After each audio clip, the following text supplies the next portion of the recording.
So last week we started off with a new sermon series, When in Rome. And tonight we're going to continue. And so Dani took us to Romans chapter 12 last week, verse 1. And only verse 1. And we studied verse 1 together. And what we saw, Paul is writing there to the Roman church. And what Paul is saying to them is he's really urging them to dedicate their lives and everything that they do in honor and worship of the King, of Jesus. But not as from a place of guilt and obligation, but really from a place of responding to God's mercy and everything that we've received in Jesus Christ at our salvation. And so tonight we're going to continue and we're going to look at Romans chapter 12, verse 2. And we're going to study it together tonight. And the title for tonight's sermon is Renew the Roman Mind.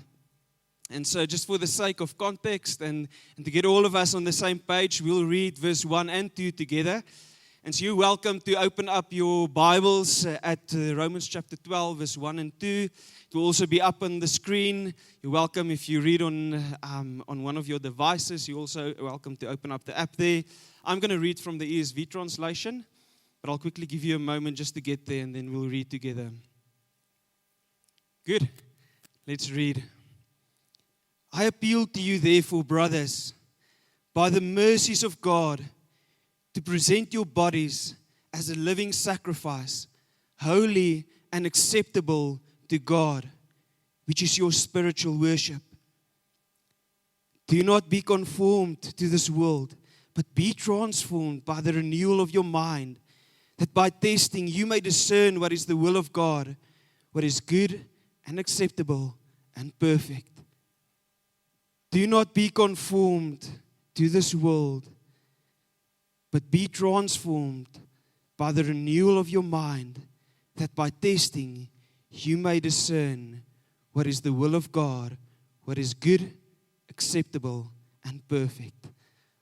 Lord, in this moment, we come and ask of you, come and show us your will. Come and show us through this scripture, Lord, what is your heart. And I pray, Holy Spirit, come and open up our hearts to be truly acceptable for what you want to come and show us now, but also open up our eyes to see the way you see and our ears, Lord, to hear your voice in this moment. And so, Lord, may you be honored and glorified through everything that we're going to do here tonight. We pray that in your mighty name. Amen. And so Paul starts off verse 2 and he says, do not be conformed to this world. And so why is he saying this? And so Paul, being a Roman citizen himself, even though a Jew is a Roman citizen, he's deeply aware of the Roman culture that they were living in. And even though he wasn't in Rome at that time, he was still part of the Roman Empire. And so he was deeply aware of everything that the Roman Empire and their culture and the societal norms and economic norms and even social norms were telling them to do and not to do. And he was aware that this culture that they were living in was really a good display of what a broken, sinful world looks like. And so when he writes to the church in Rome, and he starts off in verse 1, and he's reminding them of the mercies of God that he has been writing of from chapter 1 all the way to chapter 11. He's telling them, if you want to live a life that worships God in everything that you do, if you want to live a life that honors God in everything that you do in your daily lives, you should no longer be shaped by the values, the habits, and the social patterns of the world that you are living in. And so if you're anything like me and you read a passage like this, you go, yes, for sure, Paul. I agree with you. I'm a Christian, and I agree. We shouldn't conform to the ways of this world. But luckily, I am a Christian, I am saved, and I'm going to church on Sunday, and I'm reading my Bible every day, and I'm going to Connect Group and Life Group, and I'm spending time with the people around me. I'm reading your word. I'm not conforming to this world. But I get you. It's good. Keep on reminding us.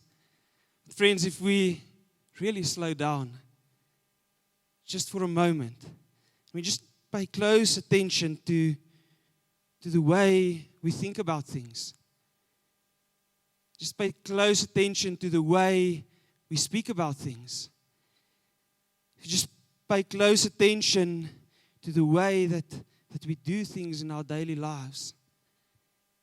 If we're really honest with ourselves, we are being shaped more than what we sometimes would like to admit. We are being shaped quietly, gradually, consistently, shaped by what we see every day,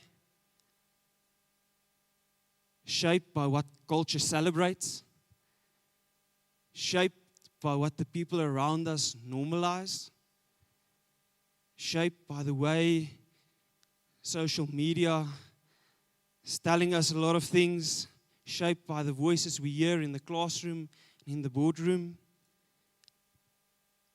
shaped by what we absorb, even unintentionally and unknowingly. And so as I was reading the scripture, I could almost audibly hear the voice of the Holy Spirit saying to me, really, Zach? You really think you are not conforming to this world? You really think you're not being shaped? And then suddenly I was reminded about the new shoes that I bought. I was reminded about the pants and the shirt Michael passed on to me.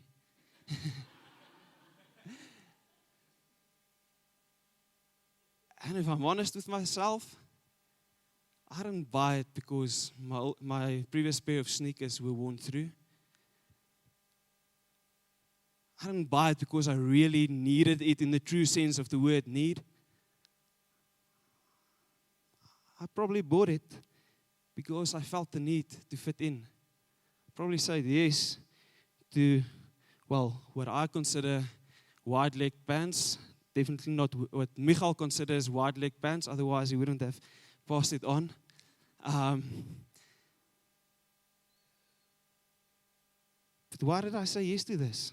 Probably because if I'm really, really, really honest with myself, because I do care about what people think about me. And so, when Paul writes, do not conform to this world, he's not shouting at us. He's not even rebuking us. He's really lovingly urging us. He's lovingly urging us, saying, don't do as the Romans do. Don't sleep together before you're married. Don't stay together before you're married. When everybody else gets drunk at the braai, don't get drunk too. He's lovingly urging them. And he says, do not conform to this world. He says, don't allow the pressures of your society to dictate the way you are living. He's lovingly urging us. Don't let society dictate the way you are living. I'm not dictated by my society. Really? That beer that you downed at the resident social or at the corporate social, because you're the newbie or you're the first year, why did you do it? Because you're afraid not to fit in? Afraid not conform?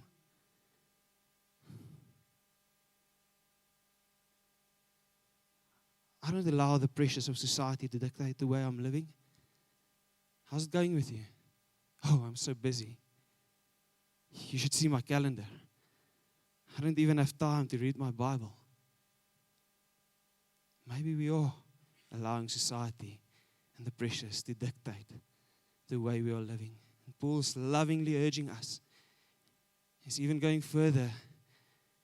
If you really unpack what he's saying here, he's saying, don't allow the pressures of your society to dictate the way you are thinking. Social media, such a subtle, subconscious pressure. It's forming the way that we are thinking, consciously and unconsciously, every single day. Society tells us, be woke. Be politically and socially correct. Be considerate. Be inclusive in your daily interactions. I'm not saying all of that is wrong. But why are you doing it? Are you afraid not to fit in? Are you afraid not to conform? Paul is lovingly urging us. He's saying, don't become like everyone else in your society. Linwood, don't become like the rest of Pretoria. When people look at you, what do they see? Do they know you're Christian because they saw you going to church on Sunday? Or because you told them you're a Christian? Or do they see it because of the way you are living?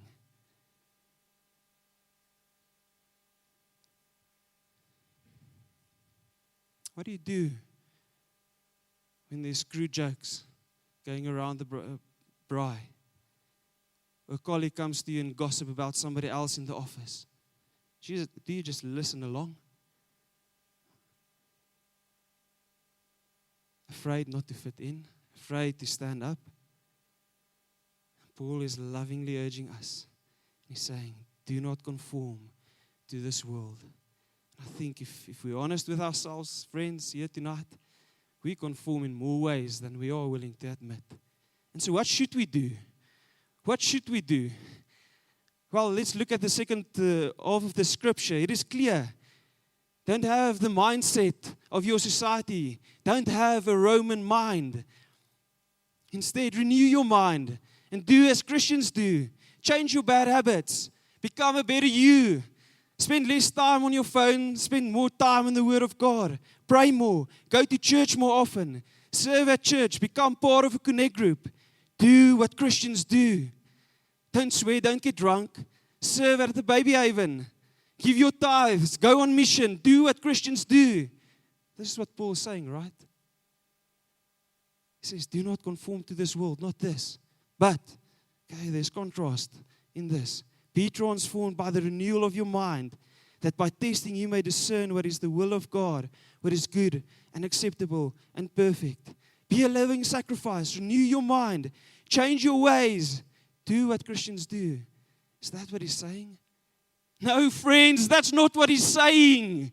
He's not saying, do not conform to this world, but conform to Christianity. That's not what he's saying. Look at what he's saying. He says, do not be conformed to this world. Everything we just said about that, that's true. Don't conform to this world. But then he uses another word there. He says, but be transformed. Okay, that's a different word. And so let's look at what does conformity means. What is the word Paul is using there? And then also, what is the word he's using for transformation? Because in that, friends, there's good news for us.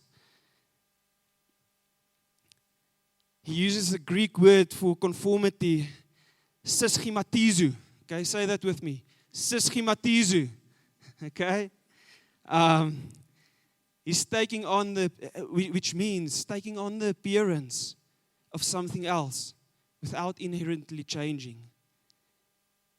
Conformity, to conform, means I'm trying to change myself from the outside in. Just be a better version of yourself. Just change your habits and you'll become better. Isn't that what society tells us all the time?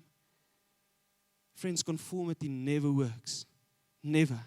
Maybe for a short while, but in the bigger picture of things, in light of eternity, it never works.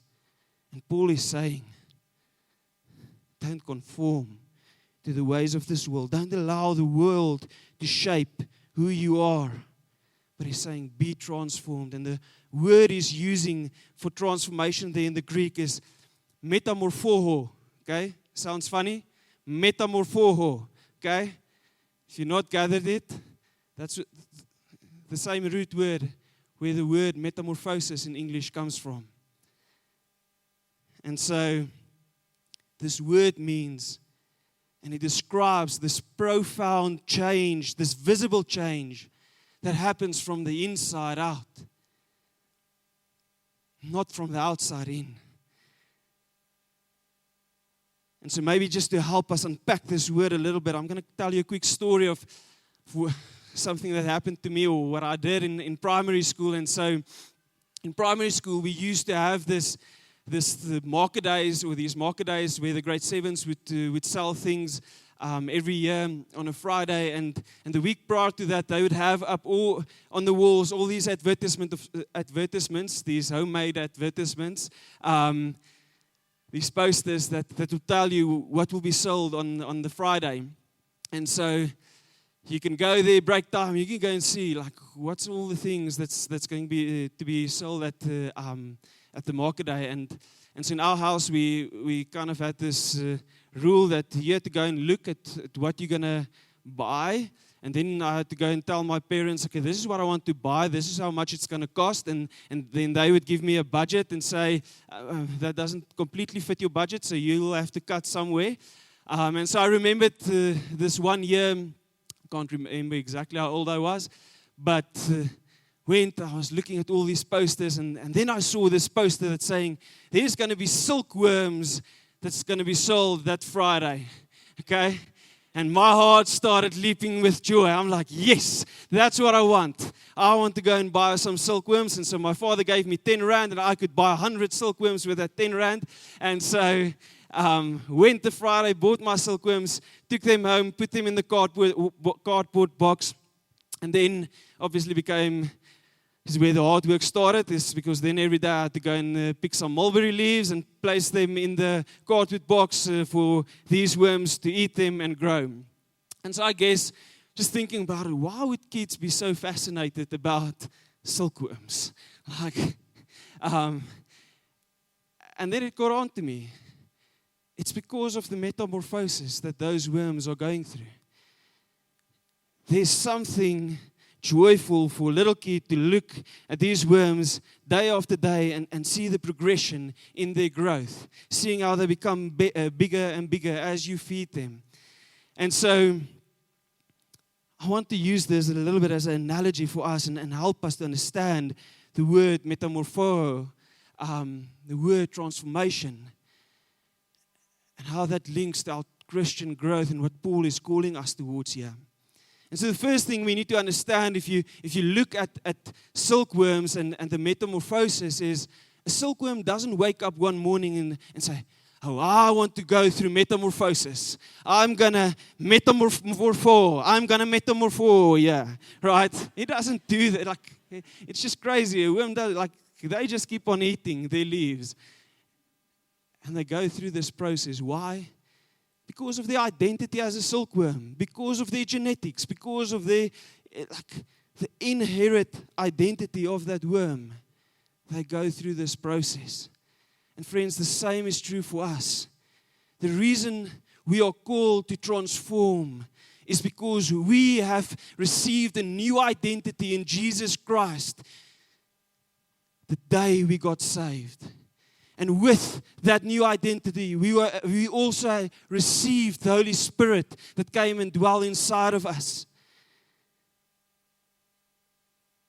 And because of this identity, and because of the Holy Spirit that now dwells inside of us, Paul is saying, transform. Because that's the natural thing for a believer to do. If you are a child of God, the Holy Spirit will start to work His transformation in your heart. Maybe you look at the scripture and you're like, okay, but I don't see, where does Paul speak about the Holy Spirit here? So if you look at what he's saying there, he's saying, be conformed. That's something that happens to us. It's not something I choose to just do, right? But Paul makes it a bit more clearer, or he makes it clearer. in 2 Corinthians 3 verse 18, where he writes to the Corinthian church and he says, "And we all with unveiled face, beholding the glory of the Lord, are being transformed into the same image from one degree of glory to another, for this comes from the Lord who is the Spirit." He's saying transformation comes primarily through the working of the Holy Spirit inside of us. But then we look at the silkworms and you see, and so what I realized as a young boy, some of the lessons that was taught to me through this experience was the first thing: if you go to a friend's house over the weekend to sleep over one night, you have to put in more leaves there for the day that you are not there to feed them, because otherwise they're going to eat up everything and some of the worms will die, which unfortunately happened once or twice to me, where I forgot to put in extra leaves and got back and they consumed everything, and some of them unfortunately died of hunger. But then there was another thing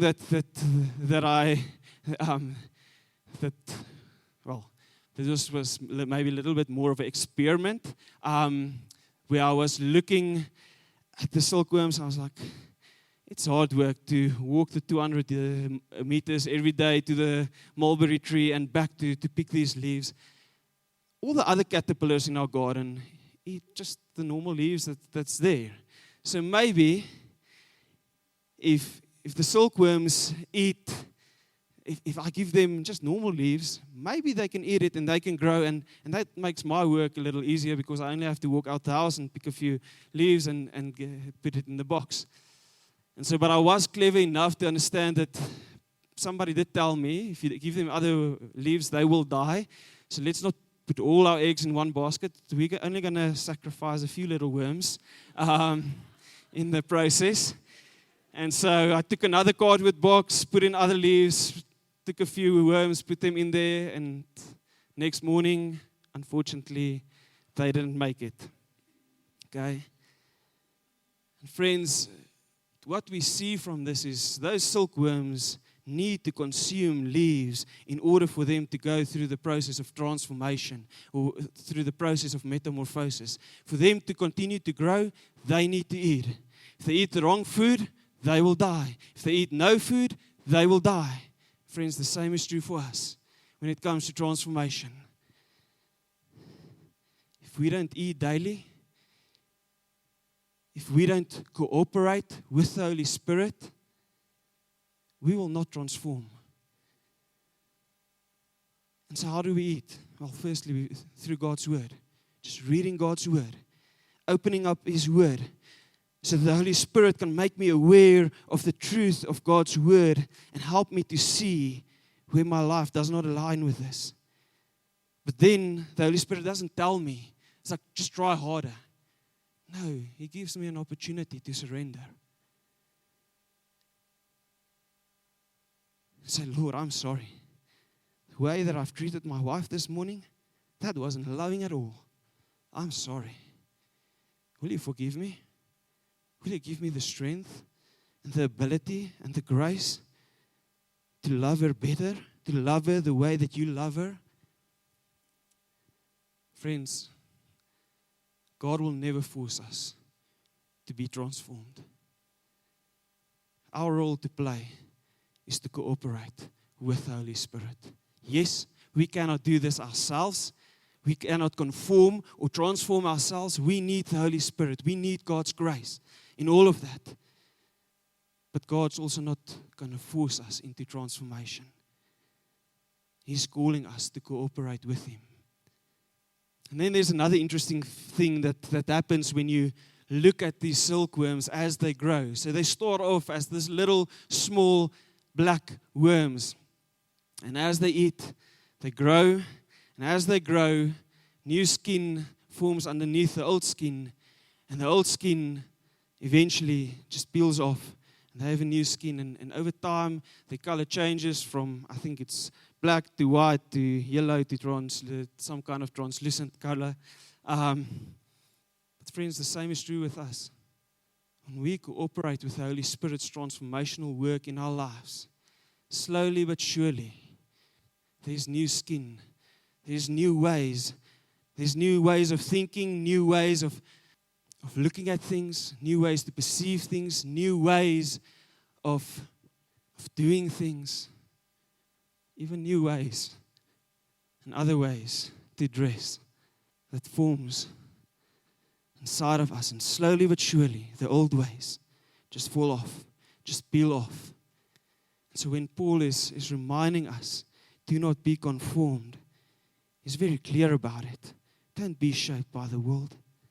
But he's also very clear, be transformed.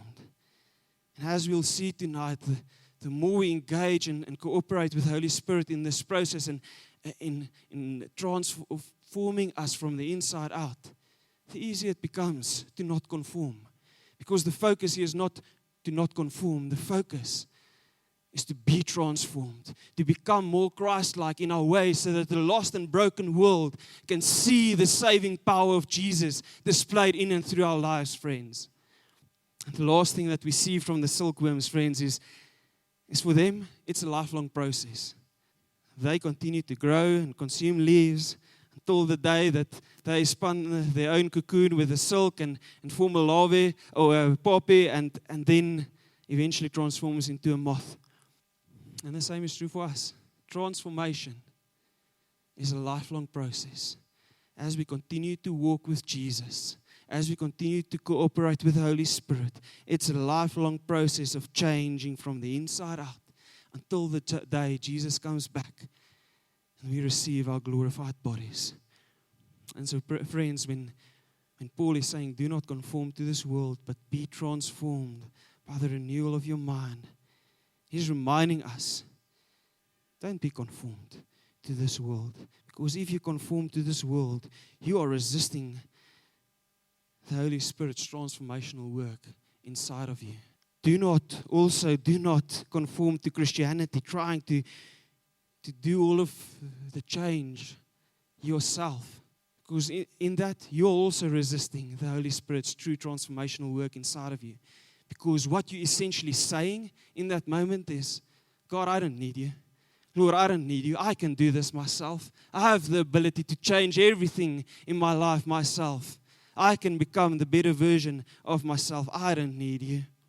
But Paul is lovingly urging us, be transformed.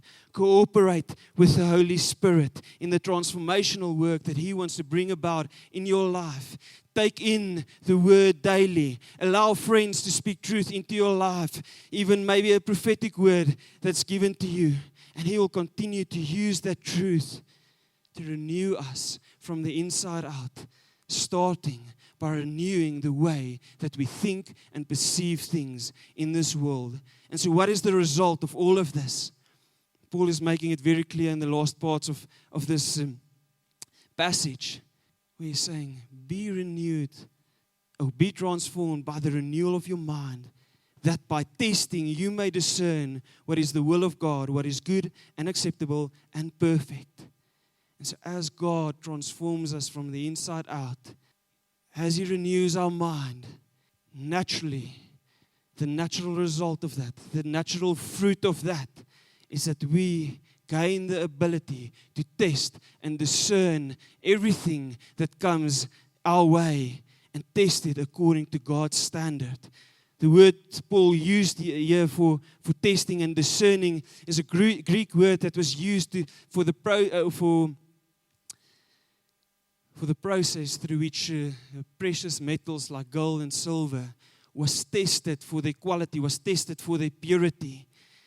And so what Paul is essentially saying to the Christians in Rome is he's saying, as you are being transformed and your mind is being renewed, you will be able to test and discern God's will, His good will, that which honors God, His acceptable will, that which is pleasing to Him, bringing Him delight.